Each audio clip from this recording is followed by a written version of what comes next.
low key, I watched this, but I'll save these for another day because I deadass just watched the whole movie. So we gonna chill off these two. But I'm finna watch best album rollouts in the underground. Have you showed that the movies are for the summer? What? Hell no. What is you talking about? Have you showed? Nah. They go. I only showed one thing, the Eilish shit. Everything else, y'all gonna have to just stay tuned, bro. Stay tuned. I'm not showing shit else. I mean, I ain't show shit, but I'm not telling y'all niggas shit else. That's all y'all need to know. To be an artist in the underground nowadays, there's like 15 million things you have to do besides making music. I think recently we've seen that making music is really only half the job. You gotta control the narrative around you as an artist, and you gotta make sure that your image and everything is on point. Now, some people have a more chill approach to this, and they just have that one thing that you can instantly associate that person with. And this can take many forms, like ad-libs, clothing, and even the way they post stuff on social media. Now, some people do take this a little bit too far, like they lean a little bit too much into the character, and then people start calling them gimmick rappers. And it gets to a point where they're more known for their actions than they are for their actual music, which in my opinion is the worst thing possible. Autumn has the biggest fall off I've ever seen from a big underground rapper. That nigga used to really be gas, and now he's like the Diddy of this shit. Oh my god. For an artist. So obviously you need to have a really good balance of both so people take you seriously, but they also tap into your music. So that's why today we're going to be looking at the best album rollouts in the underground. Now, if you don't know what a rollout is, I mean, it's pretty self-explanatory, but it's basically any way that you let. What was? Honestly, bro? Autumn Diddy-fied now. Nigga, he has over like 5 allegations of him. Not even allegations, it's real deal proof. There's real deal proof. Over 5 times this nigga fucking with little kids. Like 14, 16, 15, 17, 18. 18's legal in some states, but you gotta stay away from the 18s. You gotta stay away from the 18s. Even if that shit is legal, in some places, you got to stay away from the 8 fucking teens. And he wasn't doing it. Badass fucking Kid had a terrible rollout. That shit was ass. I don't think. Nah, Badass. Low key, bro. I'm trying to think. Like, I think Culture had the best rollout. Culture or Jump Out? Culture or Jump Out? So far this year. I still gotta watch and see who let people know that you dropped. Now, this is important because Ken Carson, all them, nah, bro. Lone. Look, if looks could kill, Lone had the best rollout.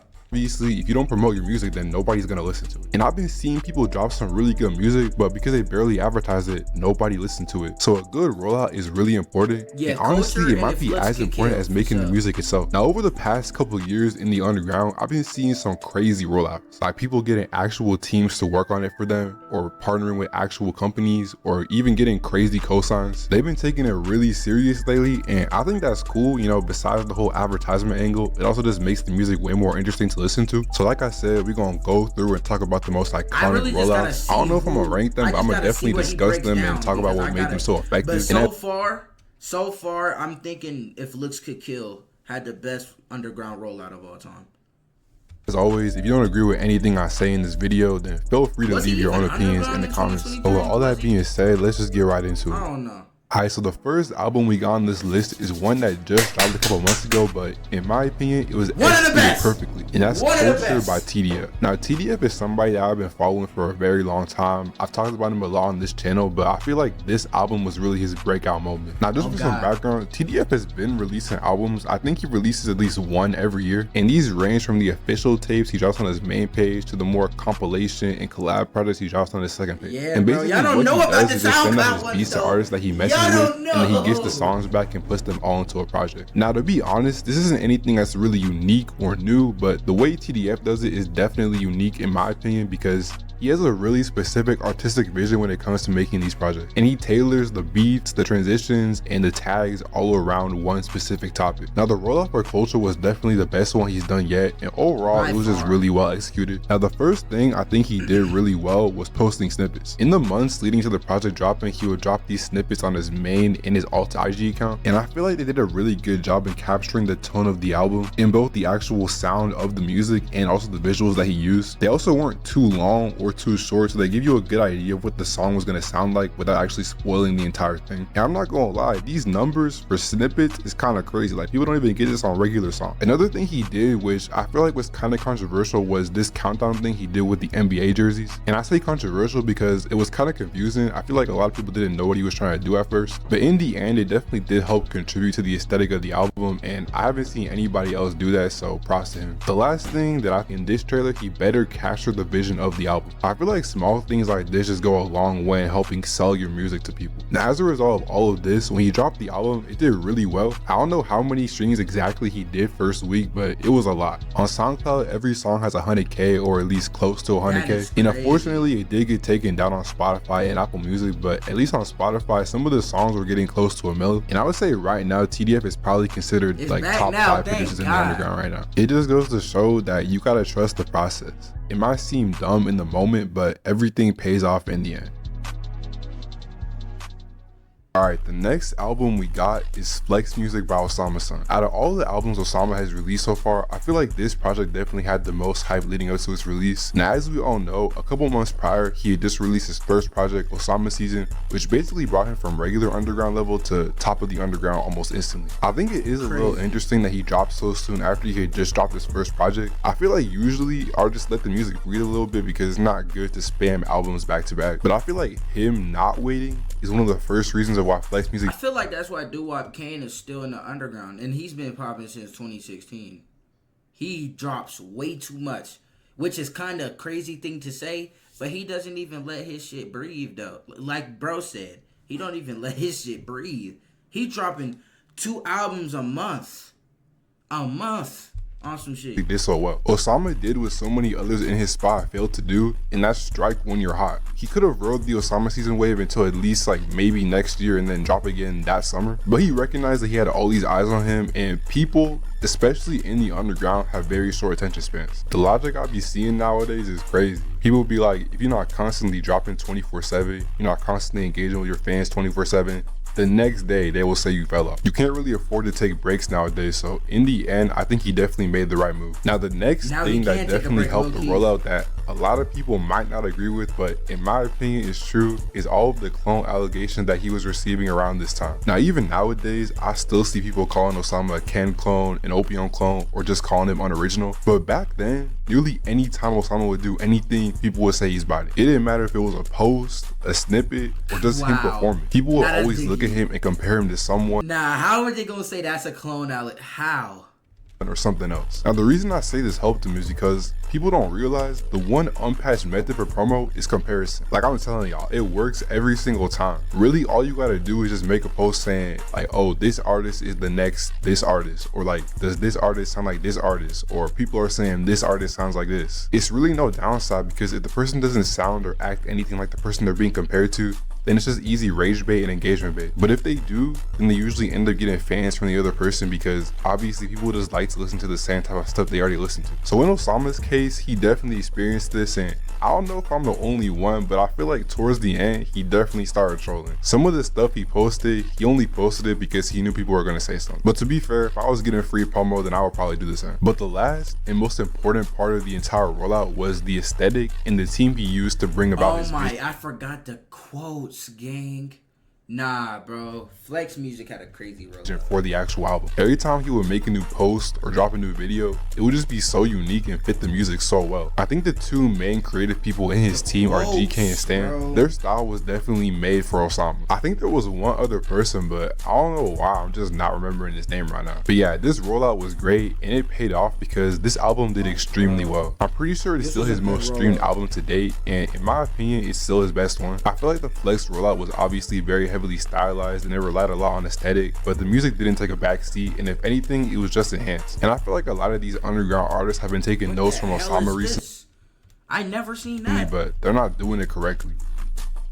Alright, next on my list is Badass Fucking Kid by Nespin. Now I can already see y'all rushing to the comments, but hold on a second, hear me out, because I feel like this rollout was actually kind of crazy. Even though most of it I feel like definitely wasn't on purpose. And I'm gonna explain what I mean in a little bit. So I think first of all, we gotta talk about the insane amount of hype Nespin had in the months leading up to this album. Nespin really started going up in like late 2023, early 2024, but his blow up was pretty unusual because instead of going up for good music, he was going up because people didn't like him. I feel like that one Triller and the tweet that sparked everything is kind of legendary at this point. And it wasn't just Twitter. I feel like every platform I went on, it would just be a trend to dunk on Net. I'm not gonna lie, bro, if I was that young and I was receiving that much hate, I probably would have quit if I was in bro's shoes. Now there were some people that genuinely did rock with Net and his music, but I feel like for the most part, if you brought his name in any positive manner, it would just get a bunch of hate sent your way. Now personally, I'm glad to say I was never on the hate wave. I would just always see his music.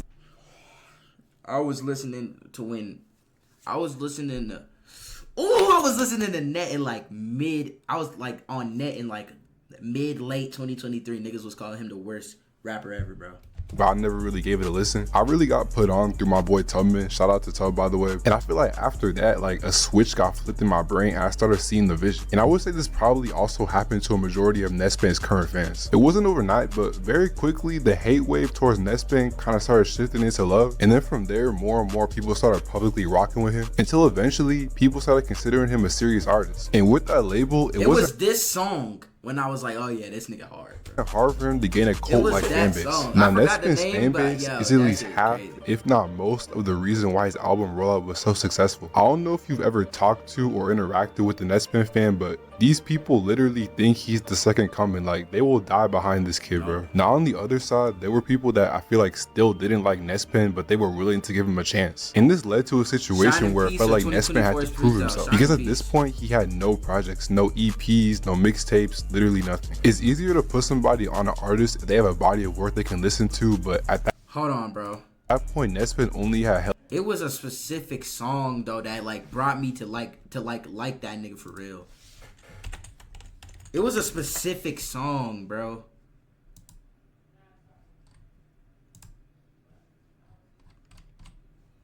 It was a very specific song. Did he take it down? Nah, it wasn't this. Bro, I forgot. Let me look at my shit.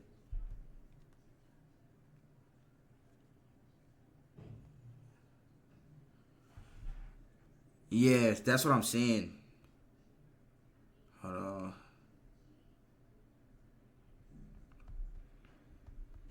It was a very, very specific song. I'm dumb as hell. We Not Like You. That was the first song I was like, okay, yeah, this nigga hard.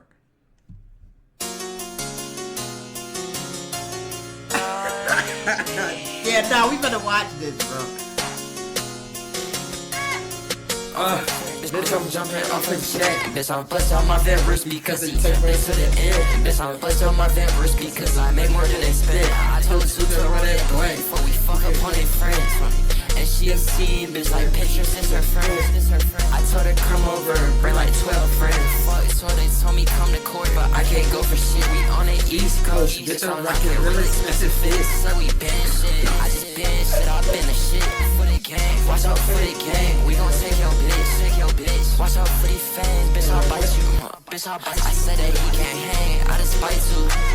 We stay up all night, baby, and I like you. We stay up in the rich and we don't like you. I stay up in your bitch and you don't like that. Nah. When this dropped, I was like, this white boy hard, bro. When this dropped, when that dropped, I was like, yeah, bro. And then I listened to this. This shit was crazy, bro.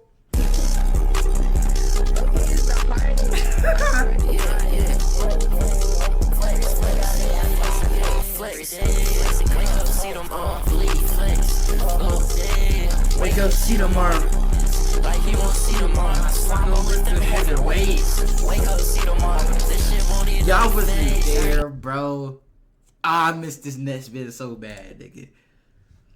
And then I heard Shine in Peace. This shit was good. This was good tunes.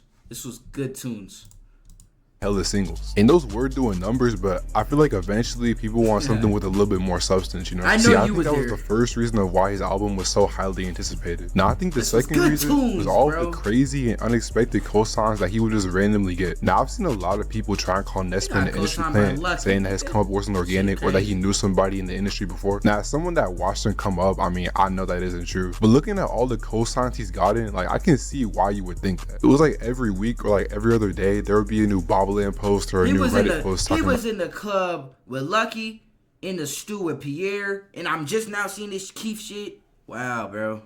Some Nespin posted with Chief Keef, or Nespin posted with the net selling for not answering the DM. What did you do? What did you talking about? Guy from Austin Alley. And I mean, it's kind of weird, right? Like, how do you go from rapping on BandLab to lapping with Chief Keef in less than a year? So I can see why some people were suspicious, but I feel like that was low-key the point. It's kind of like a revised version of the Mysterious Method, only it's like, who is this random person that's getting all these cosigns even though we don't really know that much about them? It's like Zach Villa back in the day when nobody knew who he was, but he was posted with Drake and all these other celebrities. Now, I don't know if this was actually intentional, you know, if people were planning this behind the scenes or if it was just luck, but either way, it did his job and it got Net's name out there more and got people talking. Now I think the final factor that really contributed to this rollout and tied it all together was the amount of fake news and fake posts that I would see about Nespin around this time. Real. I feel like a lot of this is almost lost media, but there were so many things I would see that just ended up not being true or were so fake from the start that I couldn't believe people were actually believing it. The first one I really saw was this post.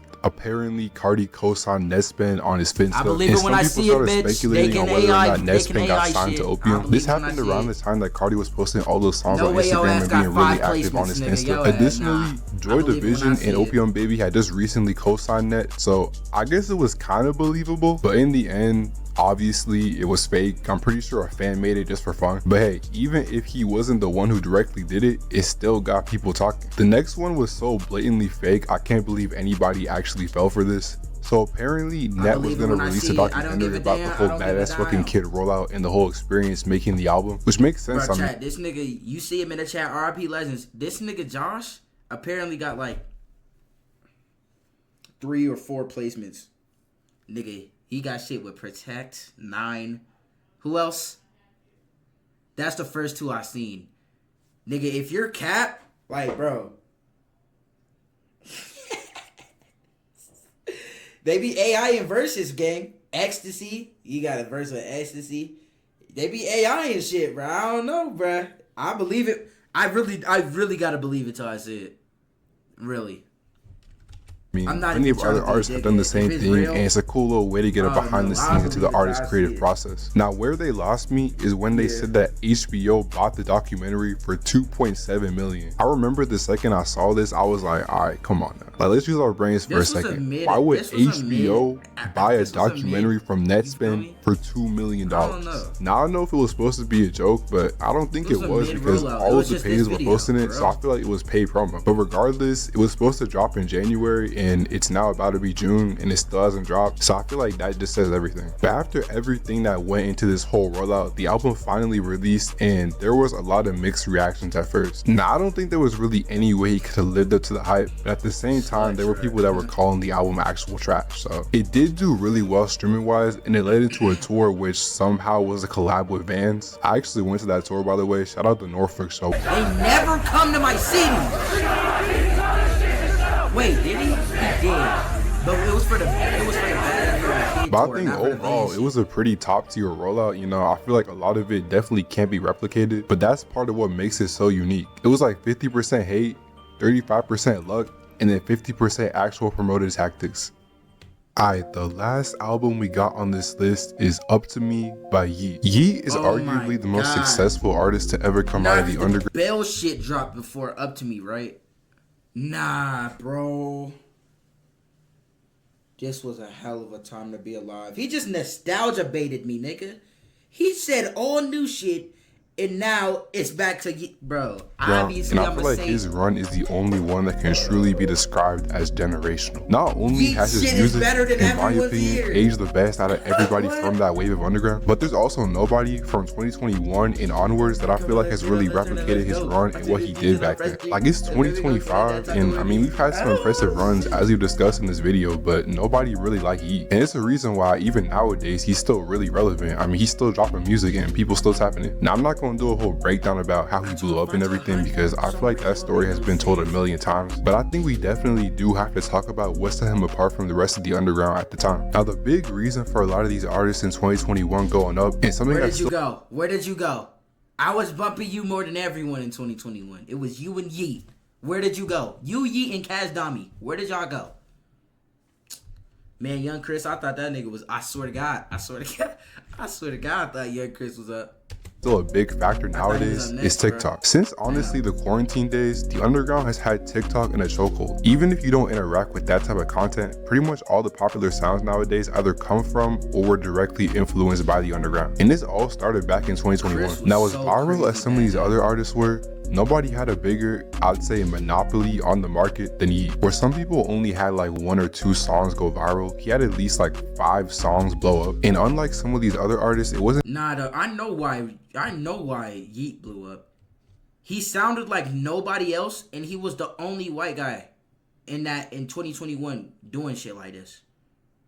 He was the only white guy doing this shit. That's why he blew up. And he was consistent as fuck. He dropped 2 albums in 2022. He dropped the deluxe. Wait, what was it? Wasn't just strictly tech. Hold on. We're finna dissect this shit. Look. 2 Alive. Okay, 2 Alive dropped, and then he dropped the Geek Pack. And then he dropped Life in the span of a year after this. Wow. Yeah, that nigga had it, bro. TikTok fame, it was translating into real streams. So what made Yeet different? Well, I feel like, first of all, I mean, the music was just good. Sorry About That, Money Twerk, Off the Lot, those are still songs I played to this day personally. But the deeper reason, and a lot of y'all not gonna like this, but just stay with me here.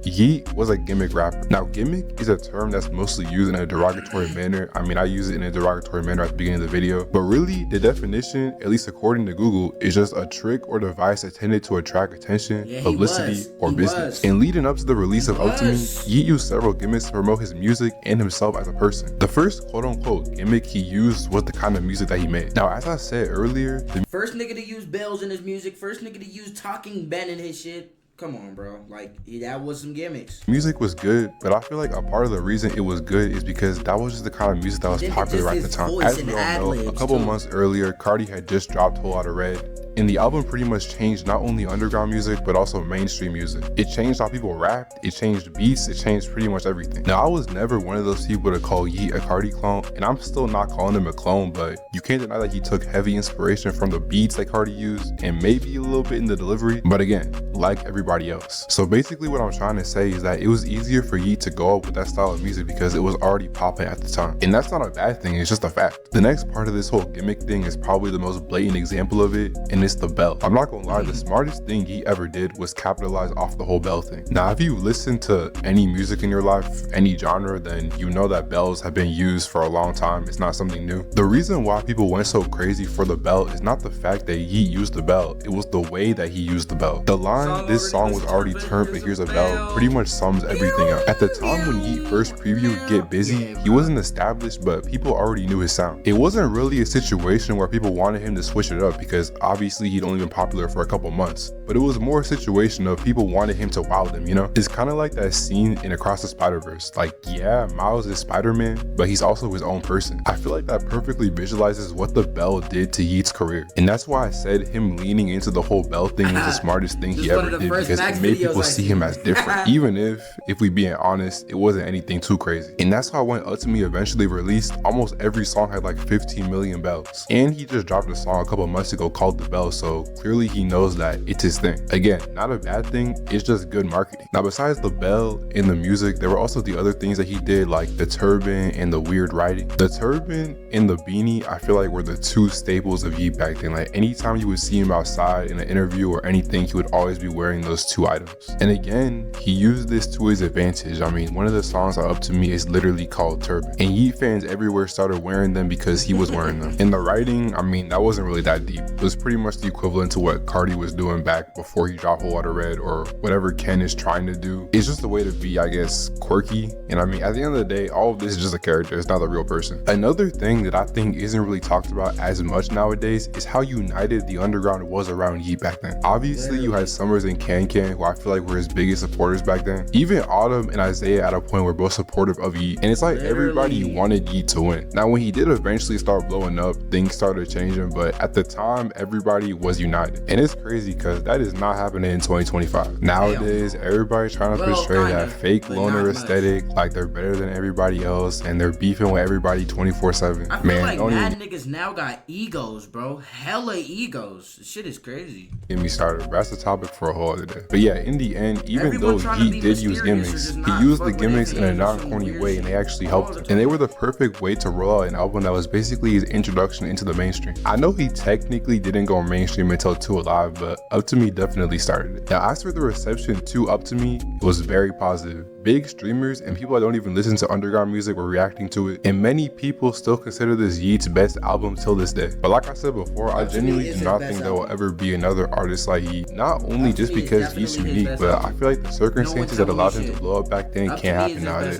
And that really just goes to show how much music has changed over the past couple years, and it's definitely only going to get crazier in the future. Thank y'all for watching. I appreciate everybody who made it this far. Let me know which. I feel like if that are those really all the I feel like there's more underground rollouts, bro. There's way more underground rollouts than that. But he did the main things. He did the main things for sure. Which album was y'all favorite, and which rollout you thought was the best? I know I did take a little bit of a 7-month break, which was crazy, but y'all leave suggestions for what videos you want to see next. Besides that, if you did mess with the video, then leave a like, consider subscribing, and I will see y'all in the next one. WVid. Yeah, I fuck with it. Yeet had the best one, bro. I'm sorry. Yeet did have the best one. Culture and Up To Me, definitely one of the best underground. And they not gonna say Lone, cause Lone was not really mainstream in 2023. It wasn't until after that he was. But bro, I'm telling y'all that Lone short film for If Looks Could Kill. If Looks Could Kill was a good rollout. And a great was it Great Chaos? Was that underground? Nah, he was out. Ken was out earlier than Lone was out of the underground. But nah, If Looks Could Kill rollout was really fucking good. That shit was crazy.